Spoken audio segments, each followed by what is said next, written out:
जब हम number system के सवालों में बात करते हैं नंबर ऑफ जीरोस की, तो ये एक पार्ट होता है नंबर सिस्टम के कई सवाल। तो आपको कैसे पता लगेगा कि किसी मल्टीप्लिकेशन में बिना मल्टीप्लाई किए एंड में कितनी जीरोस आ सकती हैं? इस बात को समझते हैं। यहाँ हमें पता करना है जीरोस के बारे में। तो अगर आप 2 को 5 से मल्टीप्लाई करते हैं, ऐसे में जो प्रोडक्ट आता है उसके एंड में एक जीरो दिखाई देता है, राइट? क्लियर? अब किसी प्रोडक्ट के एंड में कितनी जीरो हो सकती हैं, ये किस बात पर निर्भर करता है? ये सिर्फ इस बात पे निर्भर करता है कि अगर 5 और 2 जब-जब मल्टीप्लाई होंगे तब ज़ीरोज़, ठीक? अगर क्या हम इसमें 2 एक और डाल दें, तो क्या ज़ीरो की संख्या बढ़ जाएगी? पेयर अगर ध्यान से देखा जाए जितने पेयर बनेंगे उतनी ही ज़ीरो होगी। किसके? 5 के और 2 के। तो यहाँ पर अगर हम फिर कहें कि पेयर तो एक ही रह गया, तो ज़ीरोज़ फिर एक ही रहेगी।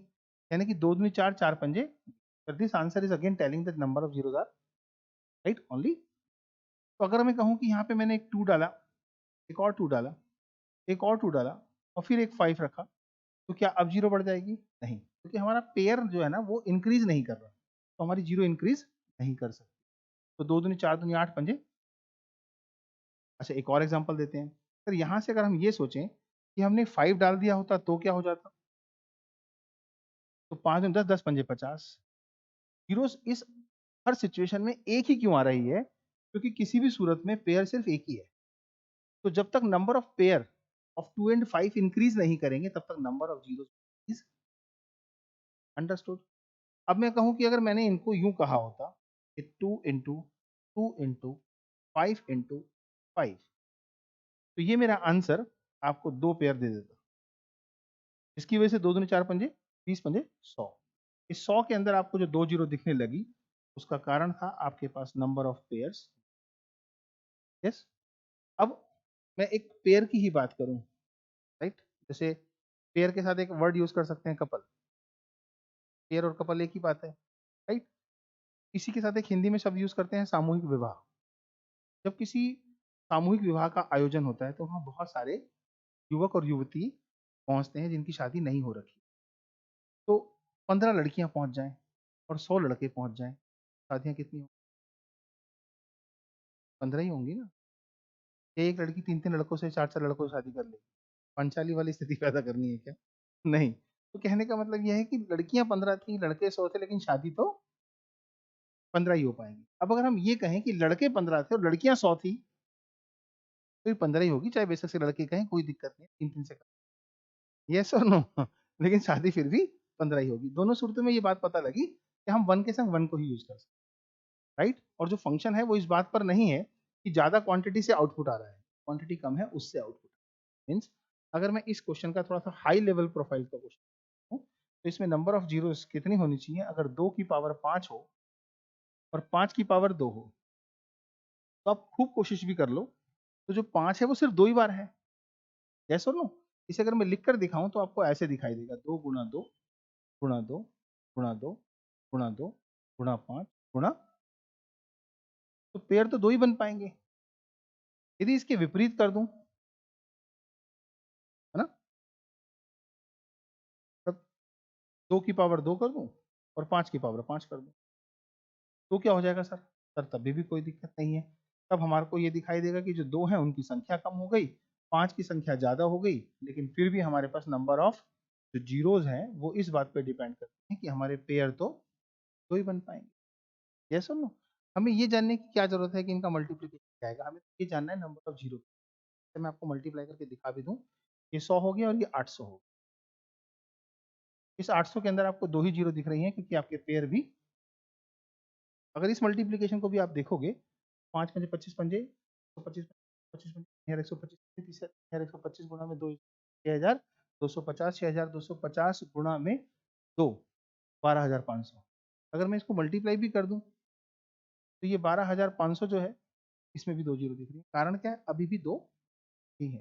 तो इन दोनों से ये निष्कर्ष निकला कि अगर एक्स्पोनेंट फॉर्म में 2 और 5 दिखाई दें, तो नंबर ऑफ ज़ीरोज़ को सॉल्व करने की ज़रूरत नहीं है। उसमें जो एक्स्पोनेंट छोटी है वही आंसर रिएक्ट करता है। सॉल्व करने की ज़रूरत, राइट? अब दूसरे शब्दों में मैं कहूँ कि मेरे पास अगर 2 की पावर 100 है और 5 की पावर 48 है, तो नंबर ऑफ जीरोस कितनी होनी चाहिए? यस और नो? अगर मैं कहूं कि 2 की पावर 32 है, 5 की पावर 71 है, तो नंबर ऑफ जीरोस कितनी? 30। और अगर मैं कहूं कि 2 की पावर 75 है और 3 की पावर 94 है, तो नंबर ऑफ जीरोस कितनी होनी चाहिए? बोलो।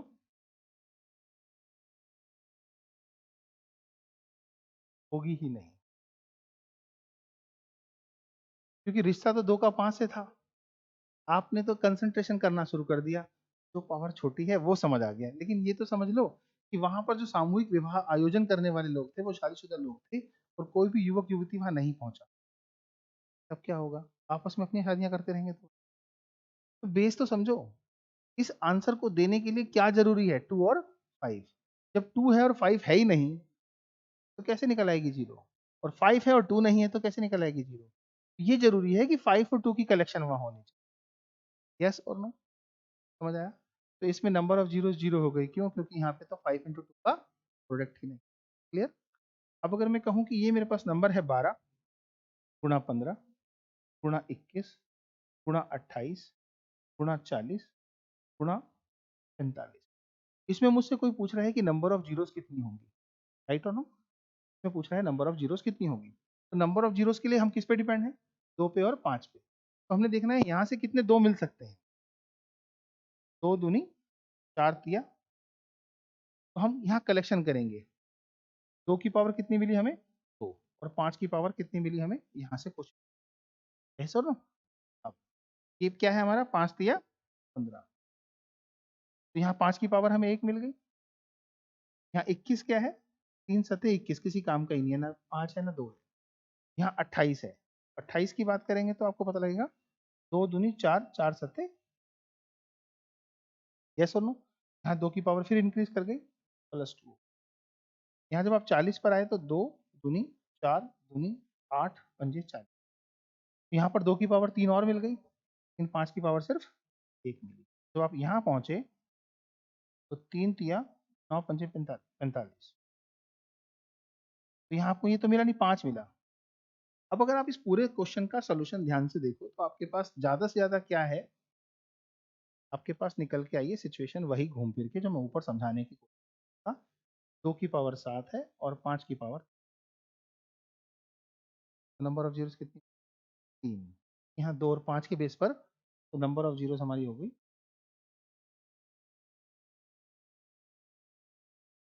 आया समझ? ये भी कर लो, फिर वो भी कर लो।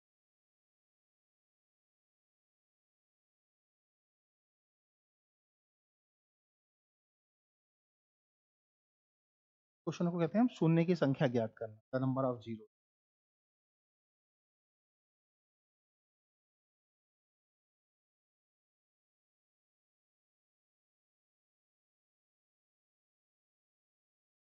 क्या हुआ?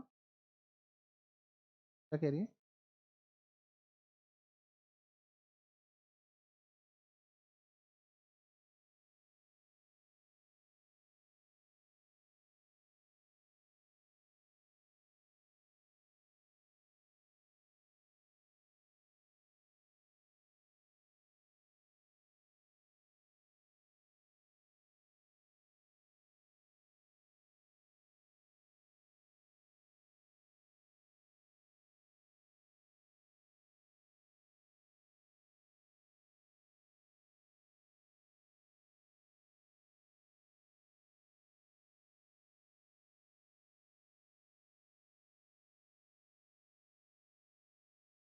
क्या?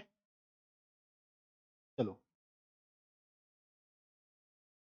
ये बात का भी नोट कर लो।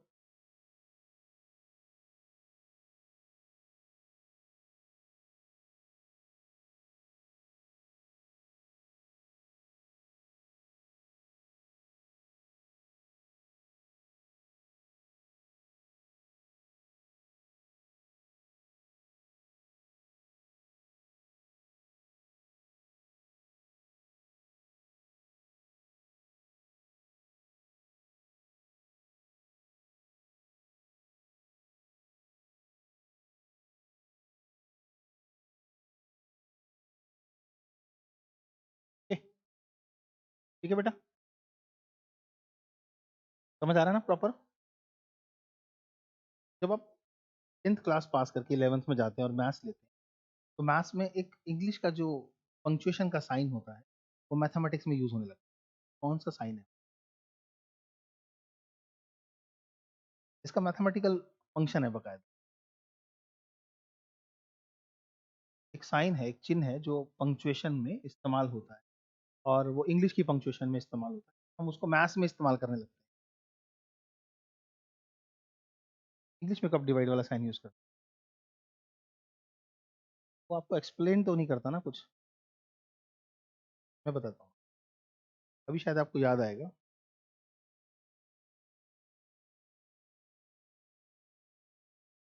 अब आप देखो, किसी के मुंह से इंग्लिश निकला तो किसी के मुंह से मैथ्स निकला। तो एक ने कहा एक्सक्लेमेटरी साइन और एक ने कहा फैक्टोरियल। तो इसका मतलब है ये वो साइन है जो इंग्लिश में एक्सक्लेमेटरी साइन यूज होता है और मैथमेटिक्स में फैक्टोरियल की तरह use होता है।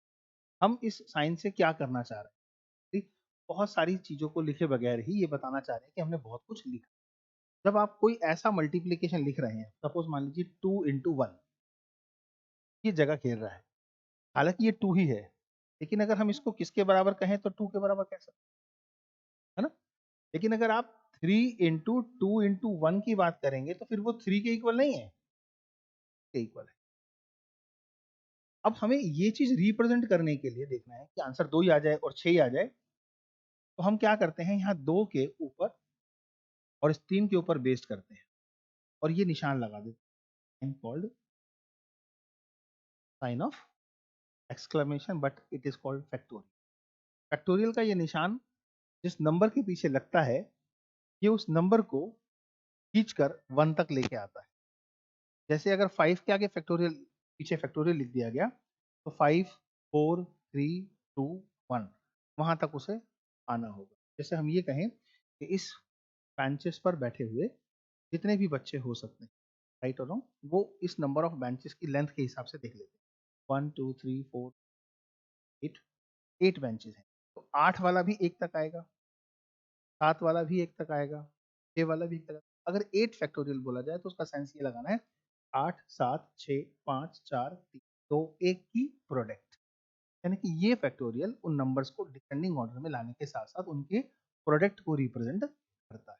यानी कि अगर आप कहें कि ये बात आपको समझ आई कि इस निशान को इस्तेमाल करने से, तो आप n फैक्टोरियल का मतलब ये समझ जाएंगे। n कोई भी नंबर हो सकता है जिसका प्रोडक्ट फिर n-1 यानी कि उससे पहले वाले से होगा, फिर उससे पहले वाले से हो, फिर उससे पहले वाले से हो। और हम नहीं जानते कि कितने नंबर हैं, क्योंकि n के बारे में नहीं जानते, तो इसको हम इस तरीके से शो कर सकते हैं कि फाइनली ये आएगा तो यहाँ n फैक्टोरियल की वैल्यू बराबर होती है n into n-1, n-2, n-3, n-4, n-5, n-6 और एंड सो ऑन करके 1 तक चले। यस और नो? अब हमें समझ आया कि ये जो फैक्टोरियल वाली बात मैंने की, क्यों की? क्योंकि जो जीरोस के केस हैं उसमें मल्टीप्लिकेशन का रूल था। तो अगर आप 5 फैक्टोरियल लिख दें और क्वेश्चन ये पूछें कि इसमें नंबर ऑफ जीरोस कितनी है, तो आपको सोचना पड़ेगा ये 5 फैक्टोरियल लिखा कैसे जाएगा। तो आप कहेंगे sir this must be 5 4 into 3 into 2 into, यानी कि ये एक पेयर बना लेगा और बाकी किसी के पास 5 होगा नहीं। तो यहाँ जो नंबर ऑफ जीरोज आएंगी वो 5 इंटू 2 के एक पेयर होने की वजह से 1 जीरो आएगी। यस और no?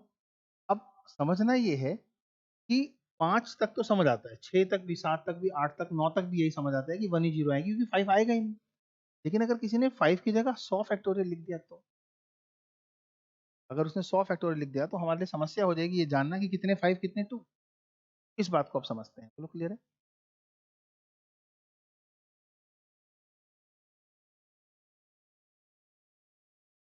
Number of zeros in 100 factorial. अब ये सवाल आ गया, तो जिस बच्चे को फैक्टोरियल का मतलब ही नहीं पता वो कहेगा पता नहीं क्या पूछ रहा है, क्या कहना चाह रहा है। तो आपको ये समझ आएगा ये कहना ये चाह रहा है कि भाई 100 गुणा 99 गुणा 98 गुणा 97 गुणा 96 कहाँ तक चला जाए। अब आपको इसमें सबसे बड़ी सरदर्दी ये है कि अगर आप फैक्टराइज करने लगे 100 को, 99 को, 98 को, दिमाग खराब हो जाए। और ऐसे बतेरे नंबर होंगे इसमें ऐसे जिसमें 2 और 5 दोनों में से कोई भी नहीं होगा, फिर खामा का फिजूल मेहनत होगी। तो ये कैसे पता लगे कि किसी भी पर्टिकुलर नंबर तक किसी पर्टिकुलर नंबर के कितने फैक्टर हो सकते हैं? हमें 5 और 2 के पता करना। तो ये बेस्ट तरीका है कि अगर आप 2 के पता करना चाहोगे तो इस नंबर 100 को 2 से भाग करोगे तो 50 जगहें ऐसी होंगी जहाँ 2 के मल्टीपल हो। फिर आप इस 50 को 2 से भाग करेंगे तो 25 ऐसी जगह होंगी जहाँ पे 2 के ऐसे मल्टीपल होंगे जहाँ पे 2 2 बार होंगे। फिर 25 को अगर आप भाग करने लगे 2 से तो 12 जगहें ऐसी होंगी जहाँ पर 2 3 बार आएगा, जैसे 8। यस और नो? ठीक है। फिर इस 12 को 2 से भाग करने लगे कि ऐसी जगह होंगी जहाँ पर 2 4 बार आएगा। चौथा लेवल हो गया ना? 16। 16 दूनी बत राइट? अब आगे बात करना, 16 से 48 दूसरी जगह हो गई जहाँ पे 16 के हिसाब से 4 बार आएगा। फिर 16 पंजे 80। यस और नो? तो ऐसे ही जितने भी पॉइंट हैं, 16 एकम 16 है, 16 तिया 48 है, या अभी से और आगे चलें, 6 को 2 से भाग करें तो 3 ऐसी जगहें आएँगी जहाँ पर 2 आपको 5 बार दिखाई देगा। 32 राइट? 32 तिया 96, इनमें कम से कम 5 बार आपको दिखाई 3 बार दिखाई देगा। सॉरी, 5 बार 2 दिखाई देगा। अब इस 3 को भी भाग कर लें 2 से तो 1। मीन्स अगर मैं ये कहना चाहूँ इस पूरी की पूरी सीरीज में 2 की कितनी पावर है? तो आप बोलेंगे सर 2 की पावर यहाँ पर है,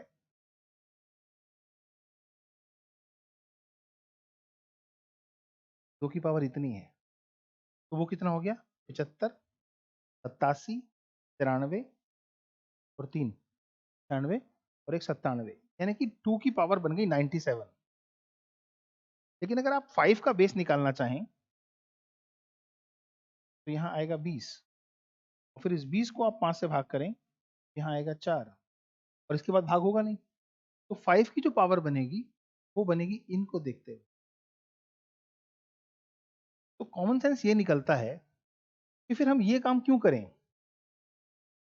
ये तो वेस्टेज है क्योंकि ये एक्सेस है। और हमने पीछे सीखा कि आंसर तो इस बात पे डिपेंड करता है जो मिनिमम है। जब भी पावर मिनिमम रही तो आंसर आया। और मिनिमम वैल्यू किससे निकलेगी? 2 से या 5 से? हमेशा 5 से।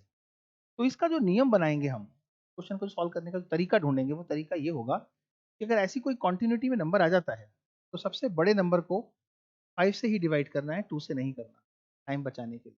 तो आपने जैसे ही इस 100 को उठा के 5 से भाग किया, 20 20 या 4 आया, तो आपने जैसे ही ये नंबर आपने ऐड किया आपका आंसर आ गया नंबर ऑफ जीरो। कितनी आ गई? 24। तो आपको ये सब करने की जरूरत नहीं है। Got it? चलो।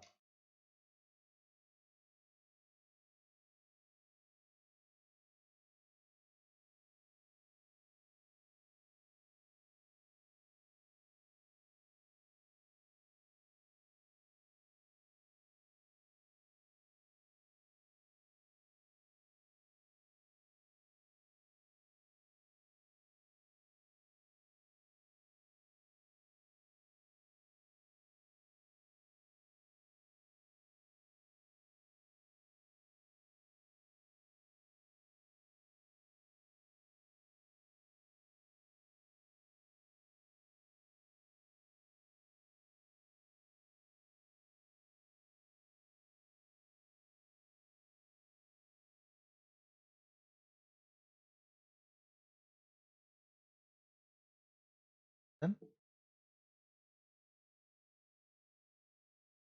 अब वो क्वेश्चन पूछ रहा है फाइंड दी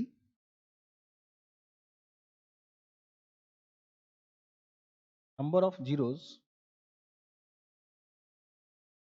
इन 45 फैक्टोरियल। तो क्या ये क्वेश्चन टफ है आपके लिए? 45 फैक्टोरियल में कितनी जीरो हैं? करना क्या है आपने? 45 को किससे भाग करोगे बेटा?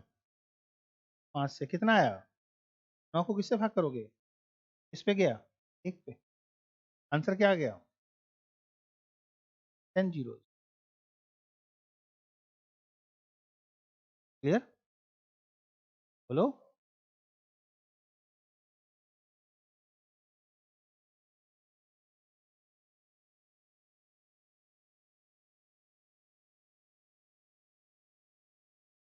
find the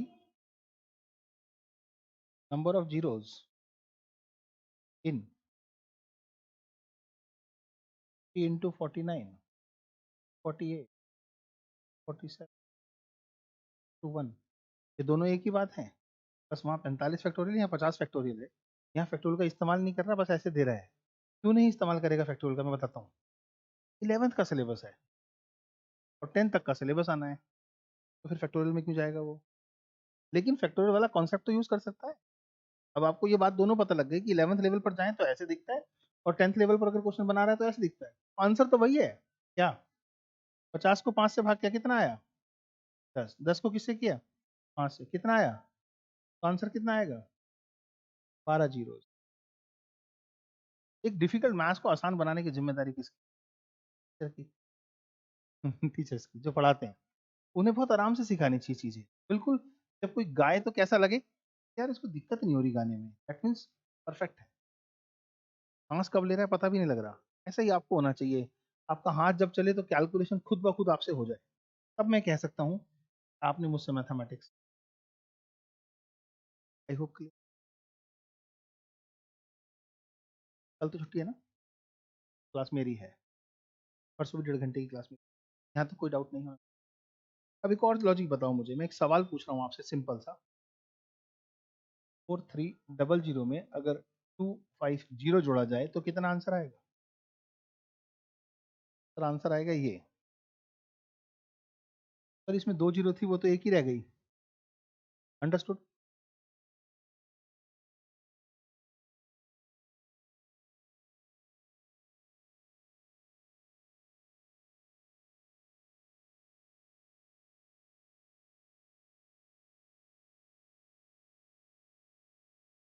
आंसर निकाले तो कितनी जीरो आएंगे एंड में, ठीक। मेरी बात समझने की कोशिश करना, मैं क्या कह रहा हूँ कि जीरो जीरो जीरो ही जीरो ला सकती है, इधर कोई भी नंबर आ गया तो सिचुएशन चेंज हो सकती है, यस और नो। तो अगर हम ये कहें कि ये आंसर निकालना हो 100 factorial plus 40 factorial plus 20 factorial, और इसमें कोई आपसे क्वेश्चन पूछ रहा हो कि नंबर ऑफ जीरोस कितनी आएंगी, तो बीइंग ए स्टूडेंट आप पता है क्या करोगे, 100 का भी आंसर निकालोगे, 40 का भी निकालोगे, 20 का भी निकालोगे। अब ध्यान से देखना, इफेक्ट इसका आया है, जितनी इसमें थी उतनी ही रह गई। यहाँ ध्यान से देखना, इफेक्ट इसका आया है, तो जो कम है उसी का इफेक्ट आता है। जब क्वेश्चन पूछने वाला ऐसा पूछता है तो लगता है कि 100 का भी सॉल्व कर ले। भाई अगर 100 का सॉल्व कर लिया तो एंड में कितनी जीरो आएंगी, मैं आपसे छोटी सी बात कर, 24, जीरो 24 ही आ जाएंगी, है ना। और अगर 40 को भी सॉल्व कर लिया तो 5 अठे 5 एकम 5 यानी कि 6 आ जाएंगी। तो जब आप 6 जीरो यहाँ लगा लोगे, उसके बाद जो भी नंबर होगा, ये तो एक्स वाई जेड कोई भी वैल्यू होगी, ये तो इसकी जगह पर एक्स आ जाएगा ना,